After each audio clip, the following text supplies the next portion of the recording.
বাবা কিছু দেবা? দেবা? কাউকে দেবা? হ্যাঁ তো ভাই দিচ্ছি।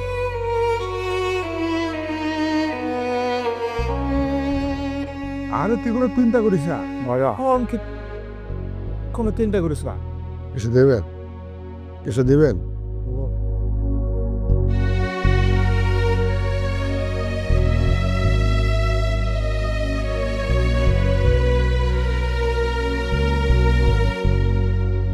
বাবা কিছু দিবেন? ওরা কিন্তু কিছু খাই না। হ্যালো বউ, তুমি কোনো চিন্তা করো না, এই সামনের মাসে ছুটি পাইলে আমি আমো, বুঝছো? হ্যাঁ হ্যাঁ হ্যাঁ হ্যাঁ। এই দাঁড়ান, কই যেতেছেন? বাবা আমি অনেকদিন যাবো কিছু খাই না, এই পেতে যেতেছি। যদি পেটা বাদ দিত তাহলে আমি খাইতাম। আপনার কাছে কি মনে হয় এটা ভাতের হোটেল? হ্যাঁ, যান অন্য জায়গায় যান। না রে বাবা, সত্যি করে কইতেছি, আমি অনেকদিন যাবো ভাত খাই না। অনেক আমার জন্য ভাতের ব্যবস্থা দেবো। যান তো অন্য জায়গায় যান। তুমি যদি একটু দয়া করতে, আমি অনেকদিন তো আমার কিছু খাই না। কয়টা ভাত? আরে কি আশ্চর্য,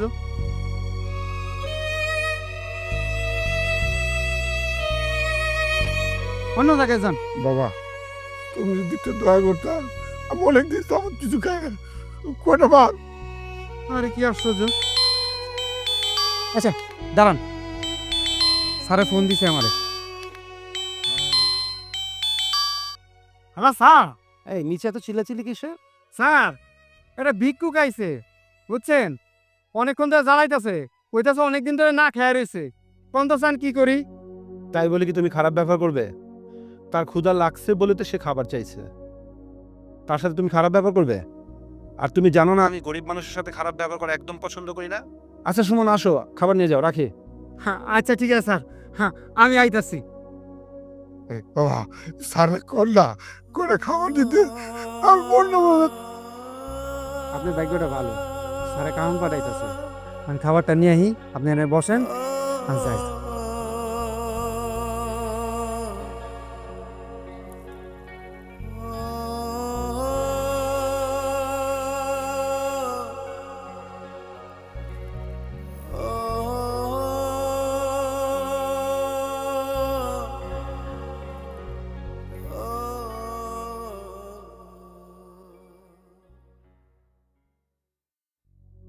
আপু, আপু, কি হয়েছে বল।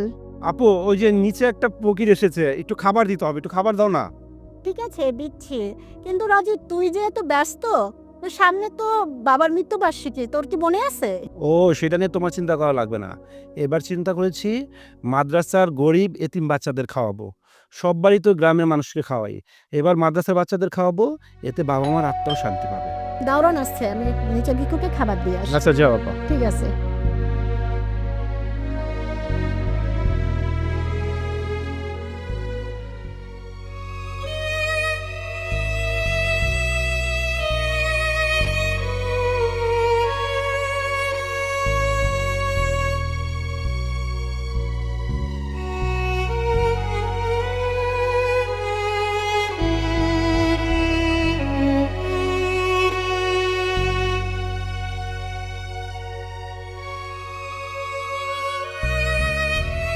নেন খান, তাড়াতাড়ি খান।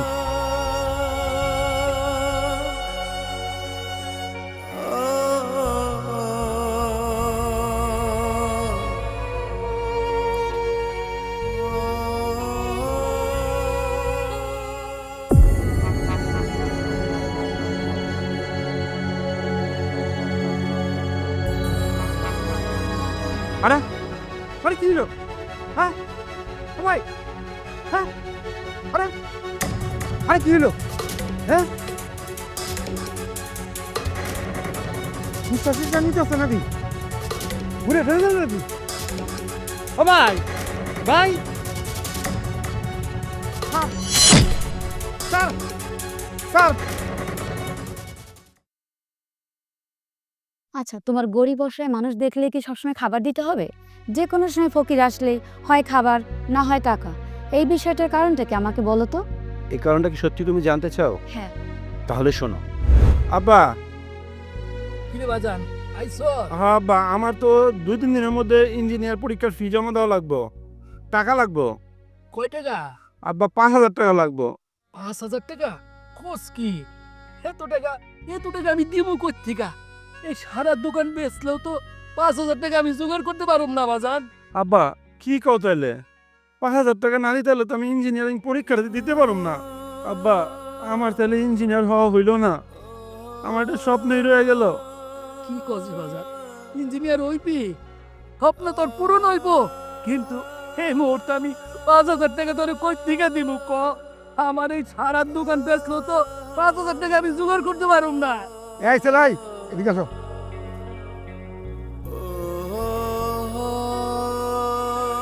স্যার আসসালামু আলাইকুম স্যার। ওয়ালাইকুম সালাম। স্যার কিছু লাগবে? না কিছু লাগবে না, কিন্তু তুমি কাঁদতেছিলে কেন? স্যার দুঃখের কথা কি বলবো স্যার, আমি একজন ইঞ্জিনিয়ারিং স্টুডেন্ট। স্যার আমার হলো 2-3 দিনের মধ্যে পরীক্ষার ফি জমা দেওয়া লাগবে। আমার বাবা ওই চায়ের দোকানদার, আমার বাবার পক্ষে এতগুলো টাকা দেওয়া সম্ভব না। স্যার আমার খুব ইচ্ছে ছিল আমি ইঞ্জিনিয়ার হয়ে দেশের মানুষের অনেক সাহায্য সহযোগিতা করব, কিন্তু এটা মনে হয় আমার আর হলো না। আমার পরীক্ষা দেওয়া মনে হয় আর হবে না। আচ্ছা কেঁদো না, শোনো, তোমার পরীক্ষা যে কত টাকা লাগবে? স্যার 5,000 টাকা লাগবে। 5,000 টাকা হবে? হ্যাঁ স্যার, আপাতত 5,000 দিলে আমি পরীক্ষা দিতে পারবো। টেনশন করো না। শোনো, এখানে 10,000 টাকা আছে, এটা নিয়ে 5,000 টাকা পরীক্ষার ফি দেবা, আর বাকি টাকা দেয়া কাপড় চোপড় কিনবা, পরীক্ষা দিতে দেবা ভালো কাপড় চোপড় পরে। স্যার আপনি আপনি মহান স্যার, স্যার আপনি দানবীর স্যার। স্যার আমি ইঞ্জিনিয়ারিং পরীক্ষা পাশ করে আমি মস্ত বড় ইঞ্জিনিয়ার হব, আর আমি আপনার মতো এই সমাজের মানুষকে দান করব স্যার। স্যার আপনাকে একটু জড়িয়ে ধরতে পারি স্যার? ঠিক আছে, আসো। থাক থাক থাক বাবা, কান্না করো না। শোনো, তুমি তোমার বাবা মার স্বপ্ন পূরণ করো, তুমি অবশ্যই ইঞ্জিনিয়ার হবা। তুমি তো অবশ্যই ইঞ্জিনিয়ার হবা, তোমার বাবা মার স্বপ্ন পূরণ করবা। আরেকটা কথা শোনো, তোমার মতন প্রতিভাবান অনেক স্টুডেন্ট বাংলাদেশে আছে, টাকার অভাবে পড়ালেখা করতে পারছে না, তাদের বাপ মার স্বপ্ন পূরণ করতে পারছে না, তার নিজের স্বপ্নটা পূরণ করতে পারছে না। তোমার মতো যদি কোনো প্রতিভাবান টাকার অভাবে পরীক্ষা দিতে না পারে, আমাকে বলবা, আমি যতটুক পারি সহায়তা করবা। আর শোনো, তোমার যদি নেক্সটে কোনো প্রবলেম হয় আমার কাছে আসবা, আমি তোমাকে সহযোগিতা করবো। স্যার আমিও বড় হয়ে আপনার মতো মানুষকে সাহায্য সহযোগিতা করব। স্যার আমার জন্য দোয়া করবেন। এখন আসি তাহলে।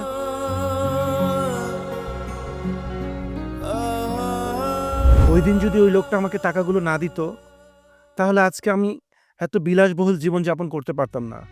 ওই টাকাটা ছিল আমার জন্য খুবই ইম্পর্টেন্ট, আর ওই টাকাটার জন্য আজকে আমি ইঞ্জিনিয়ার হয়েছি।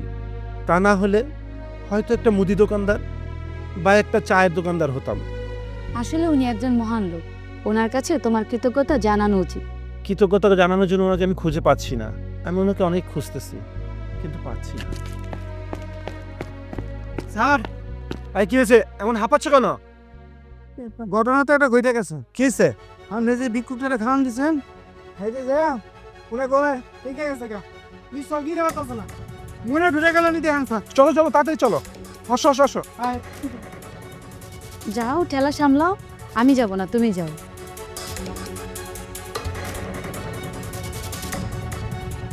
আরে কি অবস্থা? আরে লোকটার গায়ে তো প্রচুর জ্বর। সুমন, লোকটাকে উপরে নিয়ে যেতে হবে। আপনি নিয়ে চলো। আচ্ছা স্যার উড়ান।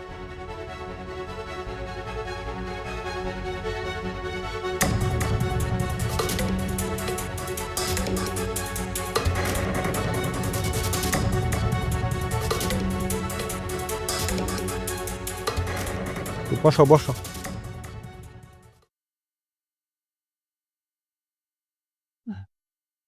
আরে এই লোকটা তো সেই লোক যে আমাকে সাহায্য করেছিল।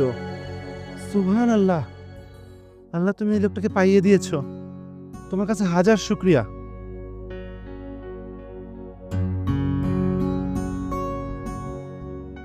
কি ব্যাপার, তুমি এই বয়স্ক লোকটাকে বাসায় নিয়ে আসছো কেন? আর ওনার কি হয়েছে? আরে একটু আগে তোমার কাছে যা গল্প করলাম, সেই লোকটা এই লোকটা। বুঝতে পারছো? কি বলো তুমি? উনি সেই লোক। সরো সরো সরো। কি ব্যাপার? উনার গায়ে তো অনেক জ্বর, গা পুড়ে যাচ্ছে। রাজীব, অনেক জ্বর, তাড়াতাড়ি মেডিসিন নিয়ে আসো। আচ্ছা, আমি ওষুধ নিয়ে আসতেছি। ঠিক আছে, তাড়াতাড়ি যাও।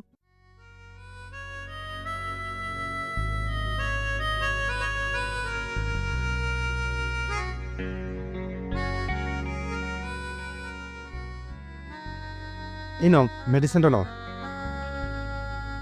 পানিটা নাও।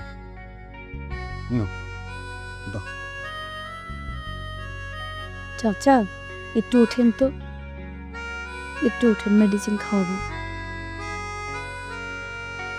উঠতে পারবেন?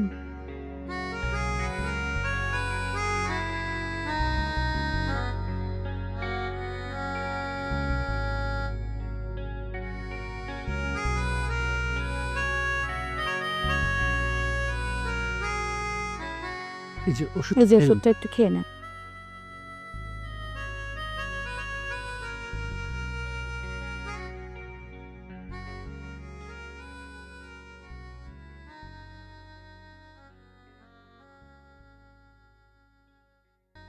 চাচা, মেডিসিন খাওয়ার পরে এখন একটু ভালো লাগছে? ভালো লাগতেছে। চাচা, আপনার এই অবস্থা কি করে হলো? আমার জীবনে অনেক কিছু ছিল, সংসার ছিল, সম্পত্তি ছিল, টাকা পয়সা, ব্যাংক ব্যালেন্স, আমার সব কিছু ছিল। আমার সহজতা পেয়ে এই সমাজে অনেক ছেলে পেলে মানুষ হয়ে গেছে, প্রতিষ্ঠিত হয়েছে, কিন্তু আমার ছেলে মেয়েগুলারে আমি প্রতিষ্ঠিত করতে পারিনি, মানুষের মতন মানুষ করতে পারিনি। জানো বৌমা, আমার ছেলে মেয়েগুলারে আমি দামি দামি স্কুলে পড়াইছি, বড় বড় পার্সিতে পড়েছি, কিন্তু মানুষের মতন মানুষ করতে পারি। আমি একটা বয়স্ক মানুষ, শেষকালে ছেলে মেয়ে বউ বাচ্চা নিয়ে থাকবো, নাতে নাত নিয়ে, এগুলি তো আমরা চাই, কিন্তু পাইলাম না। বেরিয়ে পড়লাম রাস্তায় ঘুরতে ঘুরতে খোদার যন্ত্রণা, কত চোখের কাছে খাবার দিচ্ছে, কেউ একটাই খাবার দেয় নাই। পরিশেষে তোমার বাড়ির সামনে তোমার তারুণের কাছে আইছে, তারপরেই তো তুমি আমার বাড়িতে নিয়ে এলে।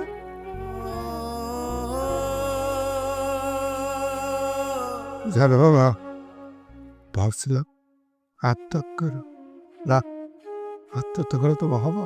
তারপর দাঁড়া দাঁড়ে ঘুরতে লাগলাম, এই তো চলতে লাগছে।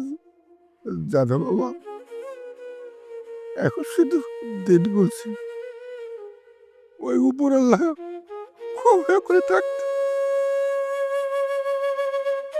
চাচা, চাচা কাঁদবেন না প্লিজ, কাঁদবেন না। কত মানুষ আমার টাকা পয়সা বড় হয়েছে, মানুষের মতন মানুষ হচ্ছে, আমার কোনো আমার মানুষের মতন মানুষ করতে পারে না মা। চাচা, চাচা আপনি কাঁদবেন না চাচা, আপনি কাঁদ, আমার ভালো লাগছে না। আর আপনার জীবনে যা হয়েছে সবার জীবনে হয় চাচা। চাচা, আপনার কি মনে আছে চাচা, সেই বহু বছর আগের কথা, আপনি একটা ছেলেকে 5,000 টাকা দিয়েছিলেন। তুমি তুমি সেই ছেলে যাকে আমি 5,000 টাকা দিয়েছিলাম, আজকে তুমি অনেক বাড়ি গাড়ির মালিক। চাচা, রাজি, তুমি একটু বসো, চাচা কাছে। চাচা, চাচা আমি সেই ছেলে চাচা।